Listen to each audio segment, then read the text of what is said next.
smell some of the fumes from a missile exhaust going off. I guess it was using a rocket at cordite, some sort of burning.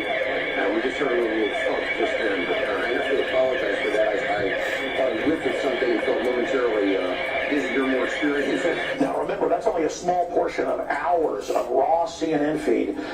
That back in the old days, they didn't scramble the big satellite feeds because they thought most people wouldn't have a 12-foot dish to get it. But people did record that, and that's how they got caught with their pants down. And notice that blue screen in the background so they could project the Tel Aviv and Jerusalem skylines in the background. Coming up, we've got Anderson Cooper, supposedly at Sandy Hook, and it's clearly blue screen. I've worked with blue screen for 17 years. We've got it right in there. We know what it looks like. We know what the anomalies look like. And we know what happens when you don't tune it properly. It's clearly blue screen. And you can draw from that what you want. That's coming up in a moment. So CNN's done it before.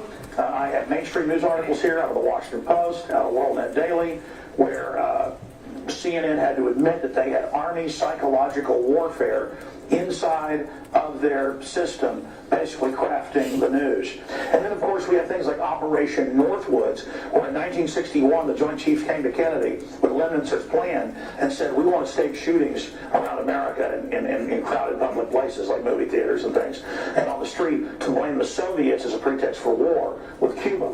And Kennedy said, no, they've had the plan for mass shootings before, so we can't be attacked and others can't be attacked for questioning known liars who put on fake news and questioning a government that's been caught wanting to stage shootings. And they didn't just plan to stage shootings. In the 60s, 70s, and 80s, this was declassified by the Italian government and their president and the head of their CIA a few years ago, that the U.S. government used terrorists to stage terror attacks, and NATO did this as well to blame their political opposition, be they left or right, similar to what we saw with Oklahoma City. And part of that program was called the NATO Option or Operation Gladio. So look that up for yourself. I've also interviewed police officers that were involved in the rescue at Oklahoma City. Mr. Browning, who's in the award-winning film A Noble Line, who were threatened by the FBI if they talked about what they knew with death. What was told more than once or twice by agents in the area that people like my wife and I would have ended up dead, but not going along with what we knew to be true. Wow, so you're a decorated Vietnam veteran, police officer, one of the heroes that responded when there could have been other bombs and was thought there were other bombs, and the FBI agents in the police office are telling you do what you're told or you and your wife are dead. And you're saying this on record here, sir. Yes, sir. What did they know about? Federal agents inside planting the bombs in Oklahoma City. And it was Attorney General Holder, who later ran the false flag of Fast and Furious, who was Deputy Attorney General back in 1995, who ran the cover-up. And those emails have come out in different lawsuits that are available online if you'd like to look those up. Go out and check everything I'm telling you. You're going to find out it's even worse than I'm saying. In fact, that's what I get criticized for is, not covering at all this piece of evidence, that piece of evidence. There's too many.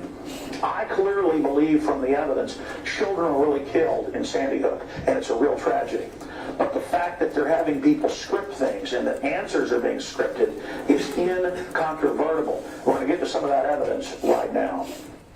It's believed at this hour, and it's been confirmed to ABC News by state police there in Connecticut, that 2 shooters were initially believed involved in the mass shooting. One of those shooters now dead. What's not been confirmed is whether or not that gunman took his own life or whether or not there was something that ensued after authorities began arriving at the scene. Now, I'm just going to hit a few of the big unanswered questions of Sandy Hook. Just a few. The mainstream media keeps saying conspiracy theorists say there were multiple shooters. Nobody said that but a few poor 5-year-olds who were traumatized. So we go and look, and there's countless adult witnesses. There's helicopter footage. There's police reports. There's video. There's local news accounts saying, oh, it was a tactical officer from a nearby jurisdiction who happened to be hanging out in the woods and wearing the same thing as what people said the shooters were wearing. No big deal, though. Let's just go ahead and ignore that. And that's in the Newtown Bee and other publications. And then, again, we have the newscast saying other shooters and showing people being grabbed in the woods. But we're told we never saw that. Now, here's a clip. They did walk a guy out of the woods. I saw him walk a guy out earlier with handcuffs. He walked by us and said he didn't do it. It was a grown man. A grown man, yeah. He's sitting in the front of the police car over there now. So, I mean, he didn't have a gun? No. I didn't see any gun. Just had him handcuffed. And he walked by us and looked into parents' eyes and said, I didn't do it. How was he dressed? Camo pants with a dark jacket. Roger. Reports that the teacher saw two shadows running past the building, past the gym, which would be rear base. They're shooting. Yeah, we got them. They're coming at me, down Coach White. Come up the door on the left side. This is it. One of the big issues out there that has people asking questions is Robbie Parker, who reportedly lost one of his daughters. And people see the photos out there where it looks like Obama's meeting with all three of his children and things like that. And when you watch the footage, I know grieving parents do strange things, but it looks like he's saying, okay, do I read off the card? He's laughing, and then he goes over and starts basically breaking down and crying. So let's show that clip. When he was there, getting ready to come to the microphone, so we'll listen to it.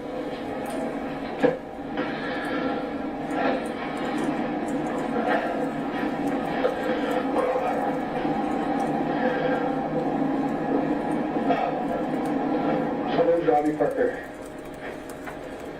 My family is one of the families that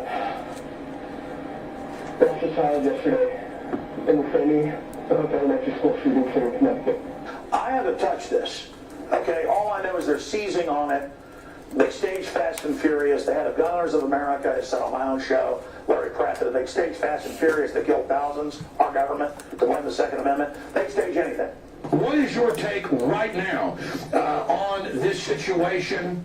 What do you, well, I mean, obviously they're seizing on it politically. Obama's saying you shouldn't have semi-auto. We're seeing Michael Moore, all the usual suspects. Bloomberg's telling police to go on strike. We're going to cover all those points. But what does your gut tell you now?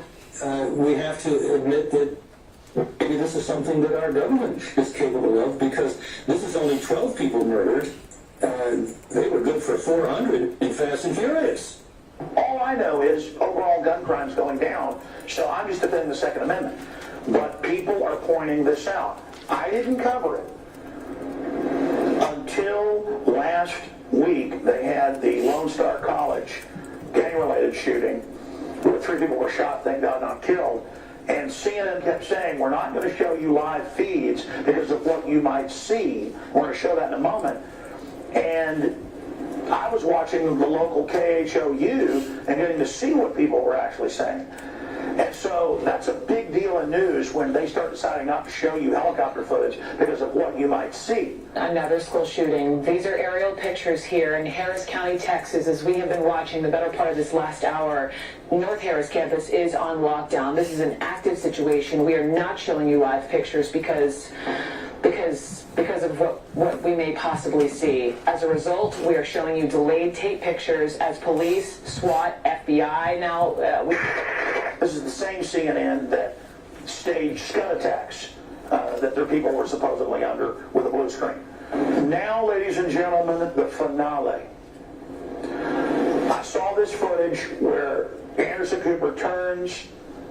He's supposedly there at Sandy Hook in front of the memorial, and his whole forehead and nose blurs out. I've been working with blue screen again for 17 years. I know what it looks like. It's clearly blue screen. Clear. And I thought, that's got to be somebody's doctored YouTube. There's no way. We went to CNN, found a link where the whole interview had been posted. It's been removed. Oh, by the way, just like some of the earlier clips, like Robbie Parker have been removed. I forgot that. So I'm thinking, okay, they took it down. Let me go to archive.org, which is a respected group that puts the archives up. And I found it all unedited right there, exact same footage in high def. So I'm going to show you a clip of that right now, full size, and then we'll enhance it and blow it up. All right, folks, again, when we see these anomalous clips, we actually do our best to go to the source. And the best we can tell, they did post the entire interview after they did it on CNN.com, but it's been removed. But we went to Internet Archive, highly respected archive.org. This is not some, quote, conspiracy site. This is archive.org. They've got a unedited entire interview in 10-minute chunks. That's how they do it. So here it is at the very beginning of this chunk where his nose disappears, and we have blue screen here. It's clearly blue screen. Is there anything else you want to say?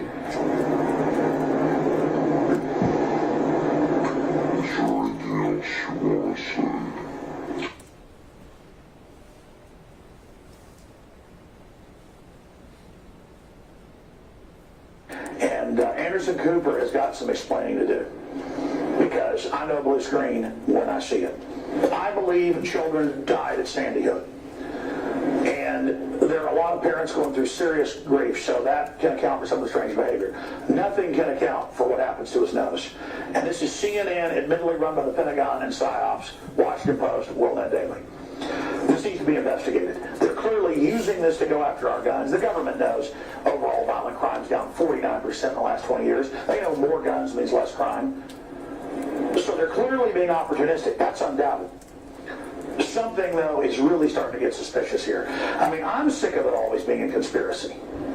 We know it's a conspiracy that they're putting people on Prozac and stuff that makes them go out and do this. We know that's the real cause of some of these real shootings. It's at the root.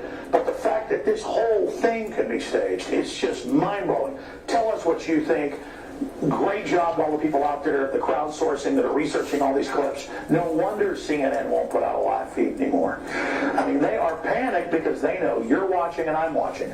Just like Kurt Haskell, lawyer with his wife, with the underwear bomber a few Christmases ago. He saw the government getting him on the plane. He was the only guy to tell that story for a month and a half. And then on C-SPAN, the Undersecretary of State Kennedy admitted that they'd been ordered by an unnamed U.S. agency to help that patsy get on the plane. There have been numerous cases where our unilateral and uncoordinated revocation of a visa would have disrupted important investigations that were underway by one of our national security partners. They had the individual under investigation, and our revocation action would have disclosed U.S. government's interest in that individual and ended our colleagues' ability, such as the FBI, to pursue the case quietly and to identify terrorist plans and co-conspirators. The system's scared because they know I'm watching, you're watching. So you can't blame anybody for not believing known certified liars in the government and at CNN. It's that simple. Sorry, we don't trust you anymore. If you told us the sun came up in the morning, people would go out and check before they believed you. Alex Jones signing off for InfoWars.com.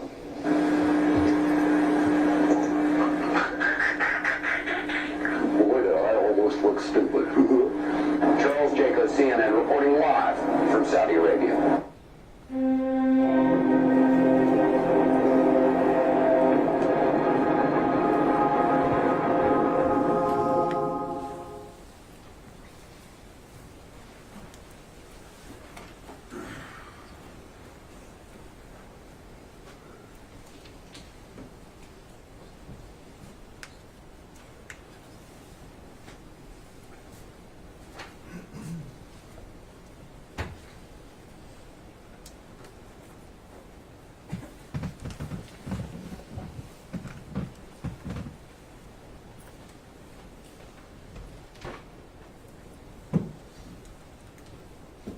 Karpova, the segment we just watched, is that also a typical setup for Alex Jones? It's a typical setup for a special report that he would record separately from the Alex Jones Show, which is live. Can you expand on that a little bit, the idea of a special report? Well, the special report requires a lot more preparation. He would get the videos that he wants to show as part of the reports together. He would generally script the video, not word for word, but just talking points, and would have things laid out that he wanted to talk about. As opposed to the live show, he doesn't know what he's going to talk about until he does. And what would you say is the proportion of special reports to live shows? Maybe 15-20%, rough estimate. 15 to 20% of the total work that he does is devoted to special reports versus live shows? Yes. Who would have worked with Alex on producing that segment? I'm assuming that at that time would be Rob Dew. And what would Rob have done? He would be the person behind the camera. He would have had to find the clips, edit the clips in the video, things like that. And what do you mean when you, so we don't get the wrong idea, what do you mean when you say edit the clips in the video? Explain this. Well, you see Alex on camera, and then Alex says, let's go to this video, so you have to put the video in, and then Alex continues. But when Alex is recording the special report, he doesn't wait for the video to be played. He'll just say, here, let's go to this video, and then pretend like we just saw the video, because he already knows the video. And then the video editor has to cut the video into that space where he said, let's go to this video. Do the video editors change the content of the videos themselves? No. Would that even be possible? No, and that's not even the point of the videos. The point of the videos is to show what Alex is talking about, to prove the point that he's trying to make with the video he's referring to. And having watched that video and as the corporate representative, what do you think the point was that Alex was trying to make? Well, the point he was trying to make was that there were a lot of reasons to suspect that Sandy Hook did not happen entirely as the official narrative presented. And he let the audience see examples of why he personally doubts it and why other people are having questions as well. Did you hear Alex Jones say, I believe children definitely died at Sandy Hook? He did say that. Let's talk about blue screen, green screen. What does that mean? Well, I think the terms are interchangeable. I think they used to use blue screen, now they just use green screen. But it's a background that is used while recording video or live streaming video, where you can superimpose other background on. With certain video software manipulation, you can make your background be whatever you want it to be. If you were to walk into InfoWars studios right now and look at the desk Alex sits behind, would you actually see waving American flags? No. What would you see behind his desk?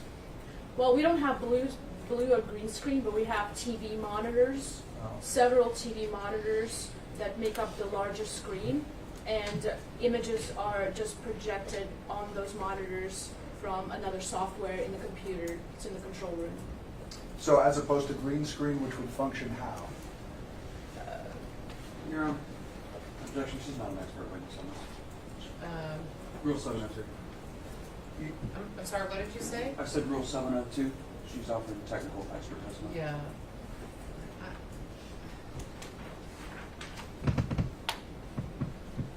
The question is so opposed to green screen, which would function now. I mean, I don't know if she knows. You gotta lay some background.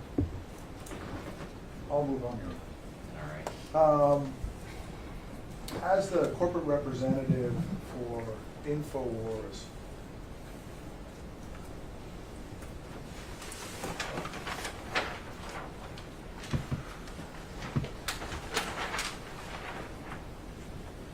I want to sort of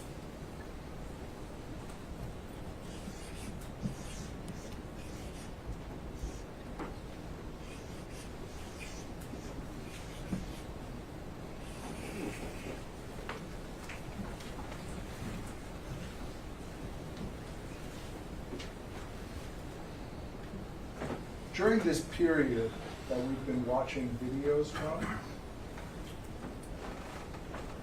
what is the company's position as to what it was trying to do with its coverage of Sandy Hook? Alex believed that there were children that were murdered at the school, but he questioned heavily the events of that day, the government involvement, and other lies that have been told and anomalies. Did every guest that Alex had at that time share that view, or were there some guests like Dr. James Tracy and Dr. Steve Pachenik that had a different view? Well, yes, both of those gentlemen were heavily on the theory that the entire event was like theater. Children were actors as well as the parents were actors. And does Alex try and, or does InfoWars try and have a forum where everybody can voice their views and discuss them openly? Yes, Alex doesn't censor people, and he's been criticized by those said people that he wouldn't just completely agree with them.